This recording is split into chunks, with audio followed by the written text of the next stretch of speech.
Jumpa lagi Sobat Nilampedia. Pada video tutorial kali ini akan diuraikan bagaimana cara melakukan pengolahan lahan atau pengolahan tanah yang baik, sehingga pada saat penanaman nilam dapat menjamin nilam tersebut dapat tumbuh baik dan subur.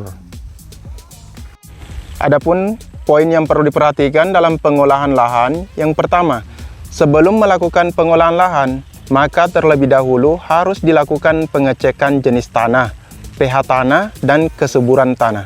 Tujuannya agar perlakuan atau treatment yang akan dilakukan sesuai dengan kondisi lahan atau tepat guna. Kemudian, langkah-langkah pengolahan lahan, yang pertama kita lakukan bajak dalam sedalam 20-30 cm. Tujuannya untuk membalik topsoil atau tanah atas sehingga dapat terserap oleh perakaran nilam. Kemudian yang berikutnya yaitu rotari. Tujuannya adalah untuk menghaluskan gumpalan-gumpalan tanah. Kemudian yang berikutnya kita lakukan pemberian kapur. Namun perlu diperhatikan dalam pemberian kapur ini, jika pH tanah di bawah standar kesesuaian lahan untuk tanam nilam, maka dapat dilakukan pemberian kapur. Misalnya pH tanah di bawah daripada 5,5, maka dapat dilakukan pemberian kapur. Namun jika sudah sesuai, maka penambahan kapur tidak diperlukan. Setelah pemberian kapur dolomit, maka dapat dilakukan rotari terakhir untuk mengaduk atau mencampur dolomit dengan tanah. Selanjutnya yaitu pembuatan bedeng. Ada beberapa kriteria.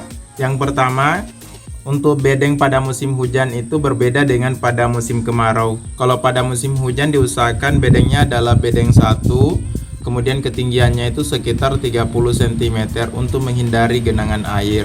Kemudian pada musim kemarau, yaitu bedengnya digunakan adalah bedeng yang lebar. Tujuannya untuk mengurangi penguapan pada musim kemarau. Kemudian yang berikutnya itu ada perbedaan antara bedeng tanah datar dengan tanah kemiringan. Untuk tanah datar sendiri diusahakan bedengnya itu lebih tinggi dibanding dengan bedeng yang di tanah kemiringan, karena tanah datar rentan dengan tergenangnya air. Kemudian yang berikutnya, pastikan ada saluran drainase agar nantinya tanaman nilam tidak terendam atau air tidak tergenang di dalam tanaman nilam.